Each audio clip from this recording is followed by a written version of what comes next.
Okay, got something really cool to show you today, which is the Blumil wheelchair for the Ninebot Elite.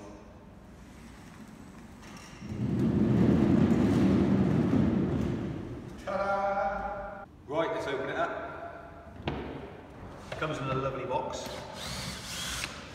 This will only apply if you're buying the kit. Otherwise, we will build it for you.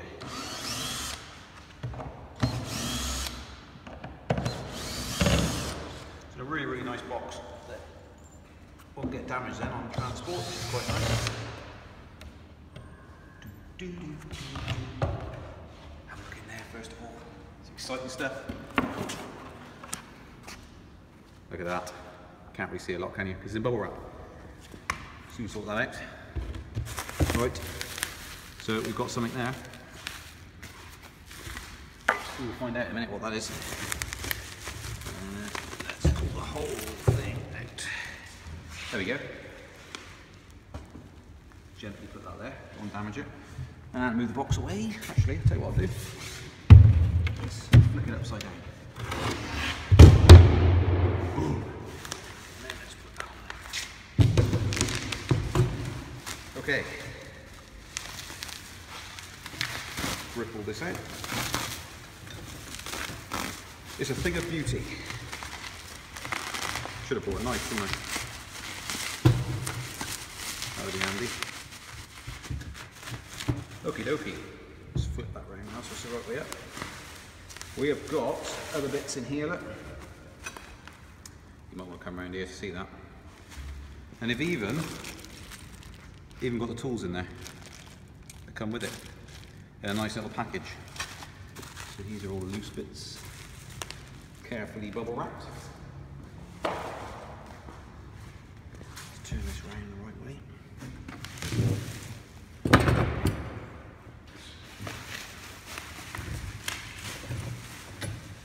Well, there it is.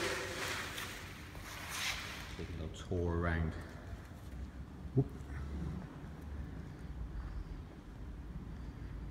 And that is it in its raw form. Obviously before we have got a Ninebot underneath it. And what's fit underneath it is the Ninebot Elite. So looking good, that is. So we'll go and get a Ninebot Elite and fix it up onto it.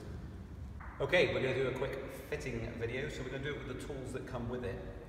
You need to remove the 8 bolts either side of the Elite. Obviously, if we're doing this for you, you don't need to worry about this bit and you can skip forward into the bit that's relevant to you. I'm really sorry if the audio isn't great. We're in quite a big warehouse room to do this video. Get a bit of echo.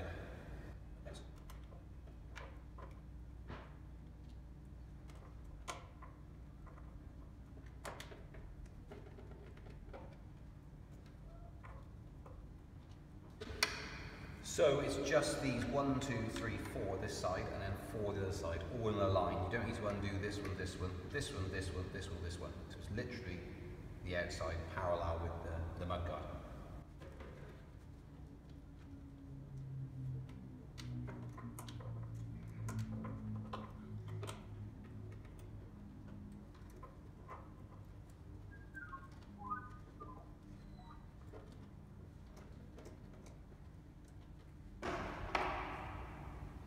Okay, and once done, you need to just keep all the bits that you took off.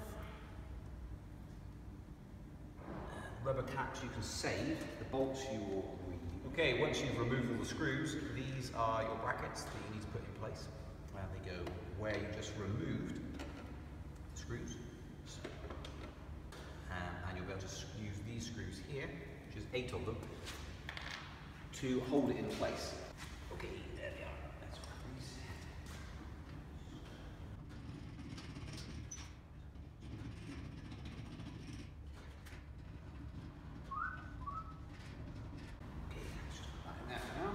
Loose, and then we need to cut this off.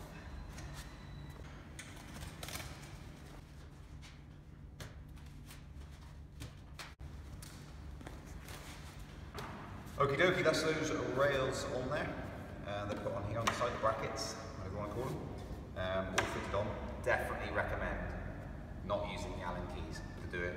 If you've got a long drill bit piece, you can fit over above the mud guards and zip, zip, zip, easy.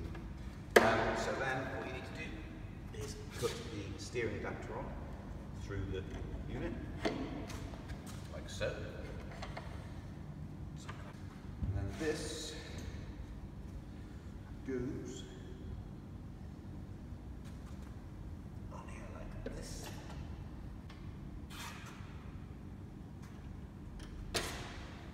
Okay, so this is gonna, if you put the, see what I've done there?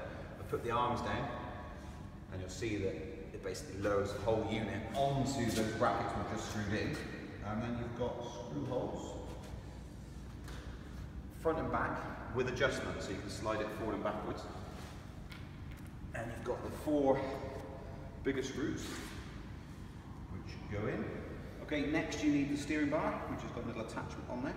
And just slide that forward, the foot plate. Slide that down to there. And it slots in. So you can make sure that's now tightened up nicely. And there you go, you can start to see it really taking shape now, which is brilliant. Slide this part in. And then make sure this is level. Just like a bicycle, pretty much. All the Allen keys you need are on here, so it's pretty cool. It's all there. Just tighten that up, nice and tight. And that's your left to right movement now, and that's done. You might find it actually easier to put this on first. But I do everything the hard way, so. That's just me.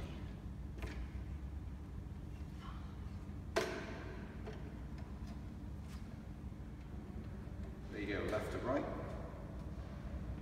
can make it slightly longer, shorter, whatever you want to do really. It's hardly up to you. I'm just going to undo this whole thing at the moment.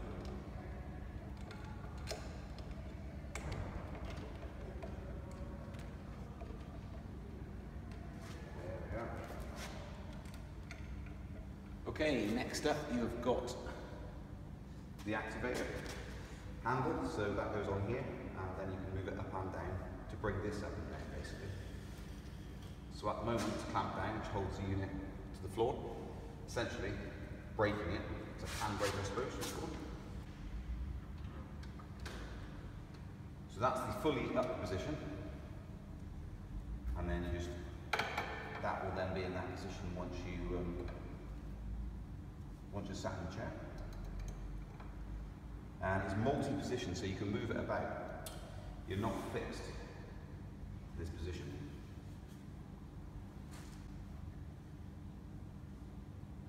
So if this is too far back for you, you can move it around to what best suits you, basically. Very well thought out.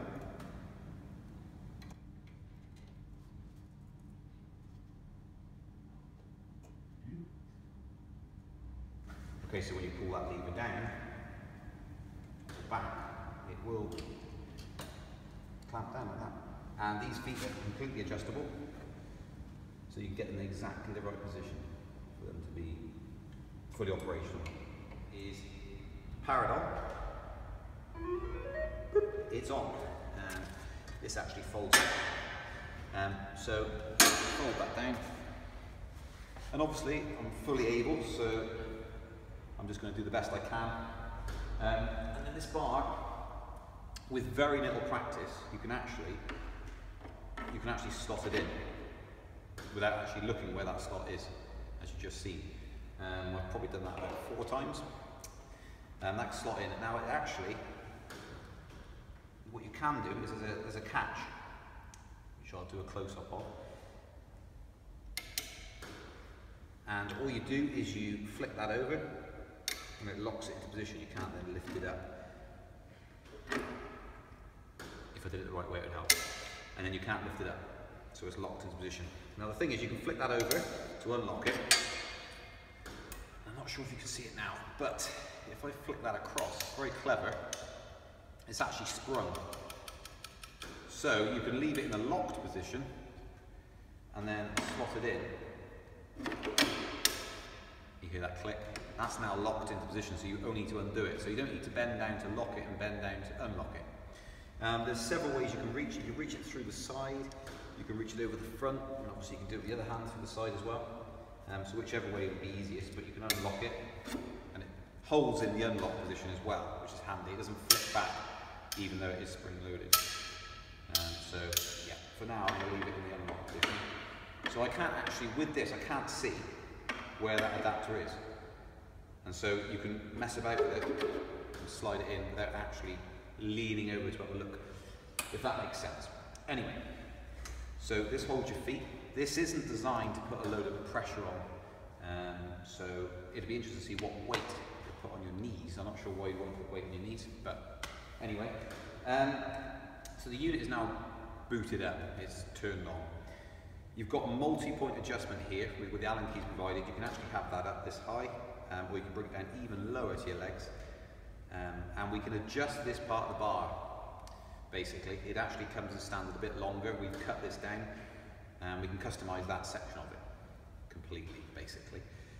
So anyway, that's good to go. So what you do is you lift off, and what I'm going to do is I'm going to get in the opposite position to show you this. So by the magic of video, I'm magically around this way, which is nice. And so this is essentially the handbrake, brake, whatever you want to call it. And when it's pushed down, it puts the forward arm and the back arm down solidly and lifts up two sets of arms off of the plate of the Ninebot, basically. So then it thinks there's no one stood on it, basically. And when you pull it up, it compresses those down and pulls these up at the same time. Very, very clever. Very mechanical and solid. There's no electronics to go wrong here, basically. It just does it. There's no electronics to hinder you. You're completely free. You have full control over operating this entirely. So a bit of practice to get level when you first pull it up, basically. So I may go forward or backwards a little bit because I haven't had much practice on this. But you pull it up and it engages. And then you can sit completely still. So me moving my body forwards will make me go forwards, me moving back, go back. The whole unit can be adjusted slightly to meet your needs. So if you're carrying a backpack on your back, we can shift the whole lot forward a bit more. Or if you're front heavy, we can pull it back a little bit more to try and get it over the center of the Ninebot's wheels, basically. So you can see if I put my arms far forward, it'll start to go forward, and that's the small amount of movement you need. That's what makes it so attractive, is that you only need a small amount of movement to actually get it going, get it moving. It doesn't require a load of effort. And holding the bar, you can do it with one hand. You can keep one hand here, and you can turn it just by pushing it left or right.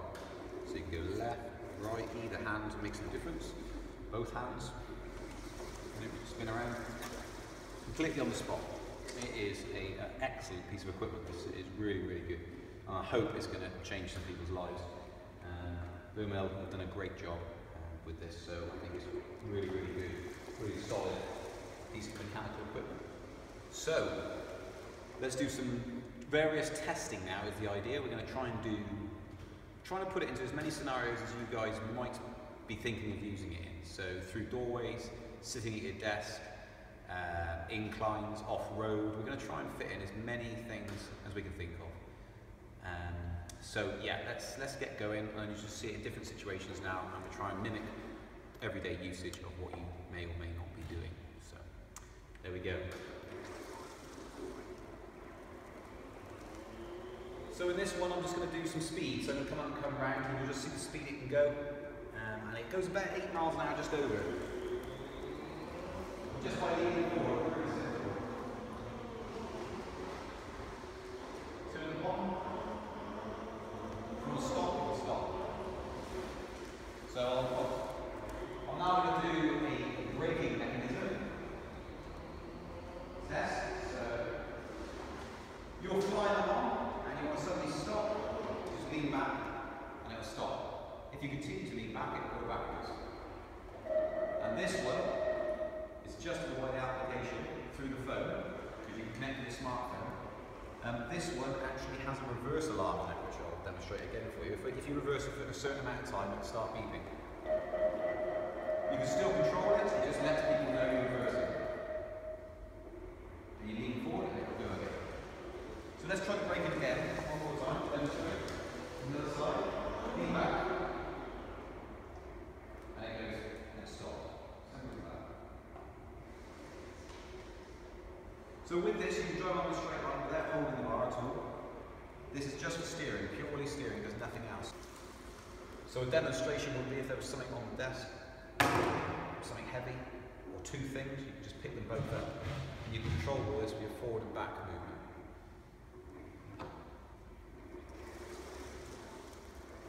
Figure of 8.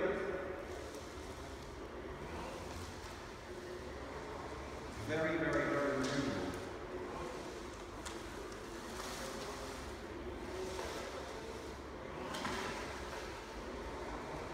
Extremely movable. So let's try and find some other scenarios where you guys can have some fun with it.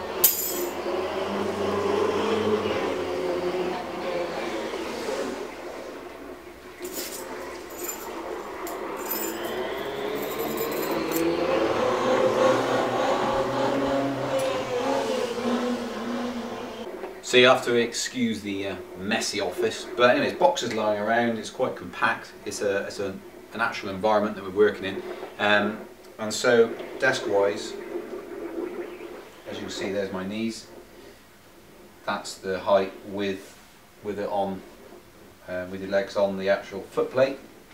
Of course what you can do is you can actually, if say it was locked in place, you could actually put your hand through, unlock it, pull that out, and that can just go wherever you want it to go, basically. And then if you can pull your legs out on both sides, you can actually then fold this foot plate up. You can then lean forward, put it in position, and then this handle can lift you up, like so. Stand at my desk, really, really good. So if I want to leave my desk, you can do the reverse of what you did there.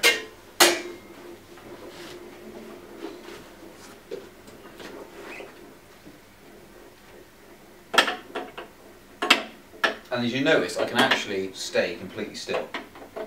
And this is where this practice thing comes in. There we go. Okay, and I'm going to lock it down for the sake of it.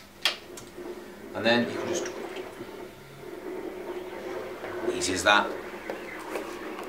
Okay, one of the amazing things about this is that it actually fits really, really well in the boot of the car, which is pretty neat. So obviously you guys might have a hoist, or you might have two big burly men to help you get it out. I actually put this in myself. I'm a cameraman now because we've gone off tripod. Cameraman is my 10-year-old boy, Toby, so which is a very good job of filming, I think. But there it is there. If you come in, Toby, you'll see what it looks like. My first toy. There we go. So it fits in there really, really nicely. And the advantage of this is that the parking brake is on, which holds it really, really firm. So there you go. There will be a bit of road noise. There's the main road next to us, and noisy motorbikes. Right, I'm going to struggle to get this out on my own. I struggle to get it in. But anyway, you can pull the handbrake off. That loosens it all up. And this is not the recommended way of doing it if you want to keep it back. But if someone should have to, in emergency, do that for you, or you can do it, you're capable of doing it yourself, then spot on. Okay, so as you probably can see, we're actually outside on the edge of a forest. Now the theory is, if it can ride through this sort of terrain, going on a pavement isn't going to be an issue. So what we're going to do is we're going to set it up now, and then we're going to head off into the forest and just see what it's capable of doing. If it can handle this, it can handle anything. So, okay, looking good so far. Just try it on a bit of gravel. Oh, look at this. handles it with ease. Right, so that's test 1 done, success. So now we're going to go and head off into the forest.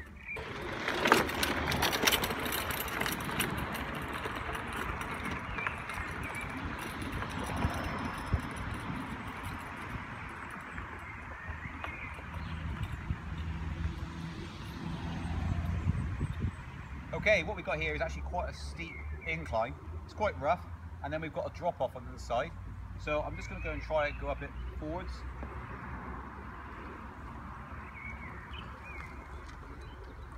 And then we've got a drop off down this way. And we're coming close to this now. Get the camera in close so you can have a look at what this drop off's like. Okay, this is where we came off. It's over that mound. And so I'm going to come back over it again. Tackled it both directions. And here I come again, up and over, easy. Okay, here's some tree roots which you may come across, or very, very bumpy ground. Let's just try it out, see how it responds. Pretty effortless, to be honest. There's a lot of tree roots up here.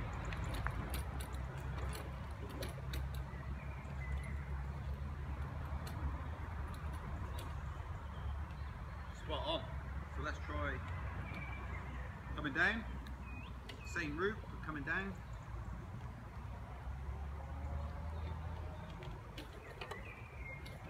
So as you can see by the amount it's pushing me around, it is very, very rough over here. Let's try go an even rougher area. There we go. Easy. Lovely. Next. Right, this is a long climb now up, and it's obviously again off-road. Some stones thrown in, some leaves, a bit of mud. I'm just going to ride off into the distance and try it, and then I'm going to spin around and come back down. So we're going to try up and then down. Also a slight camber.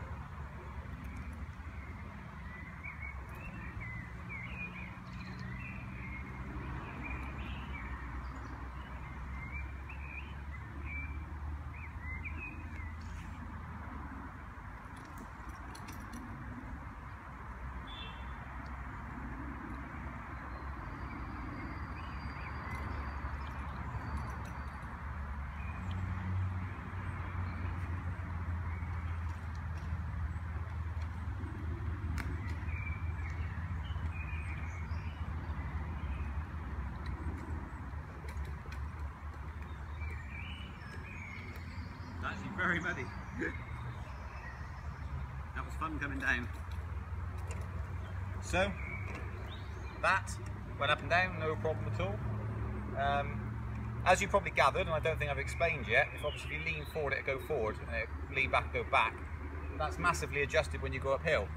Because obviously if you're on an angle like that, you need to lean a lot more forward.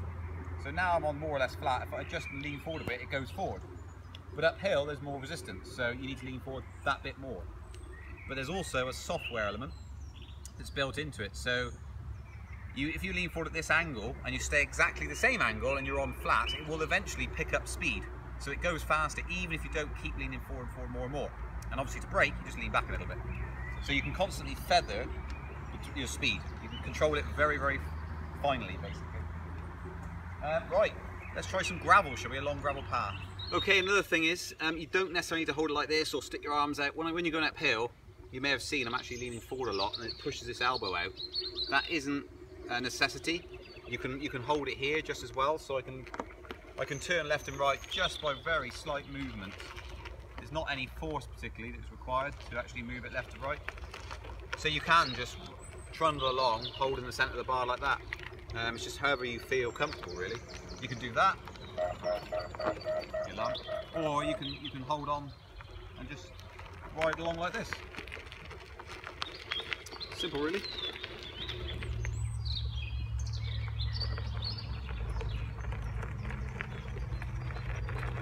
Handles gravel, it's perfectly fine.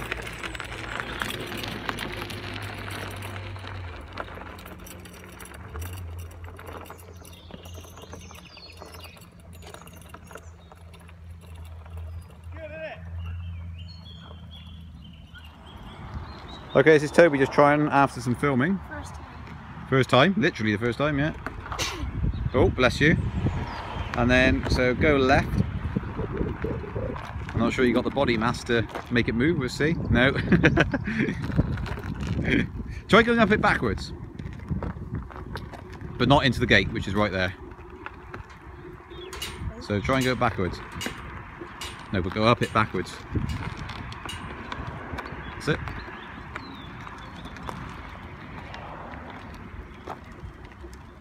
Very good. So you're gonna, if your weights, you haven't got enough to get you up, your weight can be, you can turn around and get up it backwards. The other thing is, these can be adjusted, as I think I may have mentioned before. It can be slid along, so you can make it front heavy or back heavy, depending on which your preference is or your usage is.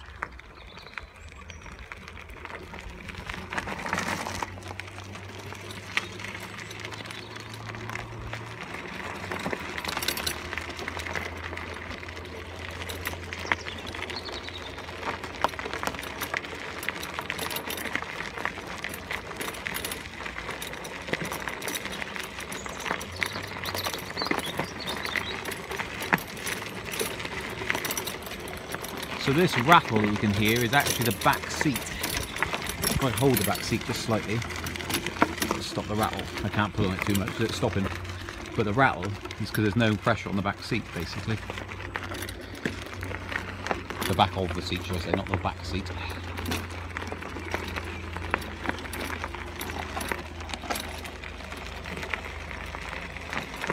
But it's holding up well so far.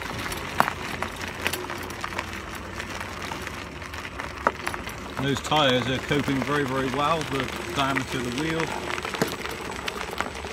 Doing really, really well. Okay, and as you can see, Toby's been riding this for all of 2 minutes, and one is a child, and two has been riding it for 2 minutes and has got complete control of the unit. So it just goes to show that it can be picked up very quickly. Right, okay, this is how I get it in the car. You may have a hoist. Whatever you're doing, and whoever's doing it, handle comes off like that. Put that in the back of the car. Okay, and then you fold this part up, you fold that part up, and that's done. And then you need to turn the unit off by pressing and hold it. Hopefully you can hear me over the noise of the engine. And then lift those components up. And this whole lot is attached to the Ninebot. And so it's just a simple case of picking it up. It is very, very heavy. Sliding it over into the back.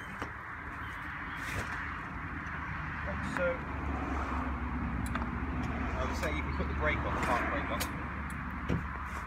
And then it's stable as anything. Just got to be careful not to smash the back window out. Right, okie dokie, we got 3 little steps to get into the back of the house here. So we're going to try that. It's quite short little steps. That PVC one is not the nicest. I've tried it once already. So give it a go. I'll also measure it and let you know how high it is.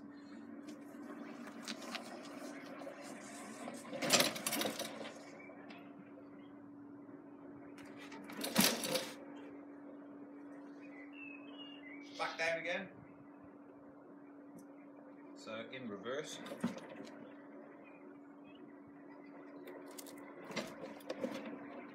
Easy. Lovely. Okay, that is 2 1/4 inches high, that bit there. Okay, one of the awesome things about this is the application. When you log in, it's available on Android or iPhone, and you basically get a load of stats which you can drop down, and speeds, etc. So you can go along and you can show the speed.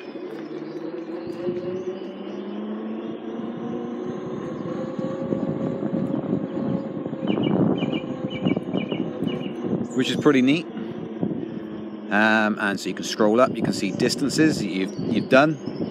0.4 miles. We've done loads of different things today with it. So it's been shut down. That resets every time you shut down. But you can see overall vehicle mileage, which is pretty neat. So you've got temperature and average speed, everything really. And you can also change light settings. You can turn off the rear brake lights. You can turn off the alarm, which is sound and alarm. Back to fast alarm it's called, which is at the bottom there. If you wanted to turn that off, so if I turn that off, just come to a standstill now. If I wanted to turn this off, so at the moment if I reverse back, it beeps and shakes, as you can see the screen shaking. If I turn that off, and that's now switched off, and if I go back and do the same again, no alarm, which is brilliant. So you can have either of those things, and various other settings. So I won't go into all the settings, but pretty much you can change it. Oops, adjust the volume there, if I can reach across. Now, the other thing you can do is, of course, limit the speed. So you can limit it to 4 miles per hour, and obviously enable it to do 8 miles an hour, which is pretty neat for UK regulations. So you can change what the limitation is. So the limit could be 12 kilometers an hour. I'm afraid it's in kilometers an hour, the setting. So you can mess about with it. It can have pretty much a certain set modes, but you can choose between them. So there you go. And you can see battery life, etc., all from this display. And of course, if you wanted to, you could get a holder to put on there, and you could have a little dashboard sat like that, basically. And you can see what's going on. Yeah. So that's another really cool function of the Ninebot, is you can log in and pretty much change everything. You can change the steering sensitivity, calibrate it, the actual unit, the balance. It's really good. There's loads you can do with it. And at the moment, I'm chugging along up quite a steep hill, actually. Okay, ahead of me here is a 17% ratio hill, whatever you want to call it. It's a 17% decline. And so I'm going to try and go down it. Now I'm actually on my own, so stuff like this, it's obviously quite risky, just to test it out for the first time ever. I'm assuming it's okay. What I have done is I've adjusted the whole vehicle so it's fairly front heavy, so you can sit back in the seat to go a little bit faster, easier, and whilst being sat back in the seat. But of course that does have an impact on how quick it brakes. So the more weight you got forward, the less you've got to lean back with, if that makes sense to you guys. But I'm going down this hill actually really well, so that's good news. So if I want to brake now, if I lean my head back into the seat, it stops on the hill, no problem, but that time is a lot longer than it would be previously how it's set up. So, but I'm trundling down here. It feels very safe and very easy. And I probably actually, what I should do is turn around and head back up this hill. Let's do that. I'm actually out in the country on roads which aren't busy for the testing purposes, really. But I'm leaning forward now. Not sure if I can get enough of that camera angle in. This is how much I'm leaning forward. Sorry about my arm being in the way. But I'm going up here around about, it's about 7 miles an hour, something like that. 17% earth hill, as I just said. So fine. I'm probably going about 8 miles an hour now. So as I say, the software allows it same angle of lean, but the longer you're leaning forward that much, it goes up to its maximum speed over that time. So that was fine. I'm going to turn around now and head back down.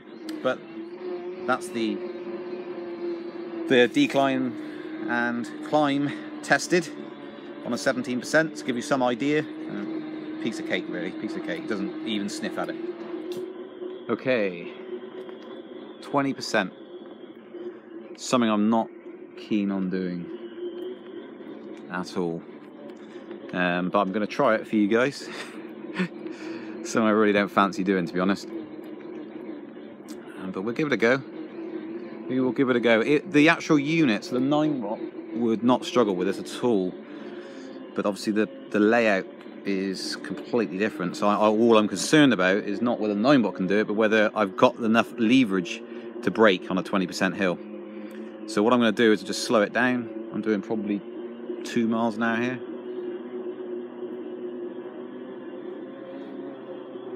So what I don't want it to do, look, is pick up speed. Because if it picks up speed, it takes longer to brake. And in fact, with this sort of percentage, I may not be able to brake. As you saw on the other one, I turned around and tried it, and it was just about okay. So I'll add a bit of speed now, because I'm a bit of a tester for this. So I must be doing now about 4 or 5 miles an hour. I'm going to lean back. So that works. Good, that slows us down. It's good, good, good. So it may be a bit boring, this video, but I'm just going to keep it filming on the, because it's such an incline. This is a bit flatter here. You go around this corner and it becomes even steeper. So I've headed out intentionally to this. Been up and down here many a time. This gets really steep down here. 20% in fact.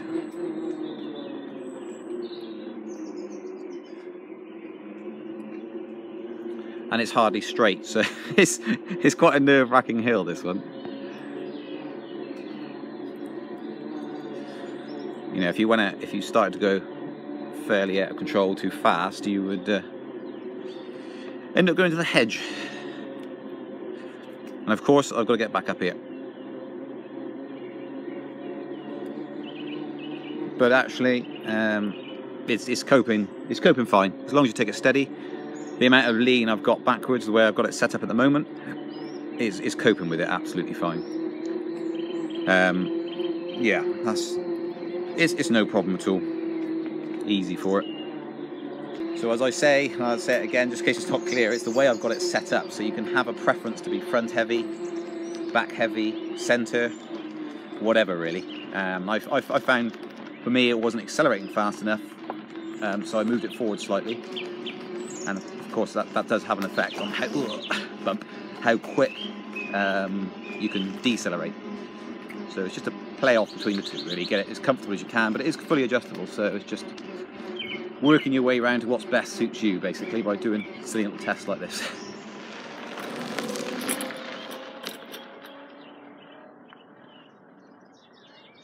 Okay, so now I'm going to attempt to go over some of the bumpiest stones in the world apparently. Back up this 25%er, and I'm trying to do all this one-handed, but trying to keep an eye on the speed and steer, which is almost impossible. Really sorry about the quality of this, but I'm trying. So maximum lean, and as you can see, 6 miles an hour. So I'm steering with my elbow on the thing. If only there was someone else filming, you'd see how ridiculous I look at the moment. But anyway, one hand outstretched, which is the phone I'm holding here with the speed on it. Filming with another phone and steering with my elbow. So it's actually 6.5 miles an hour up a 25% hill is pretty impressive. As I say, the software, you're leaning and it just gets faster and faster. So, well, there you go. It gets up here with ease.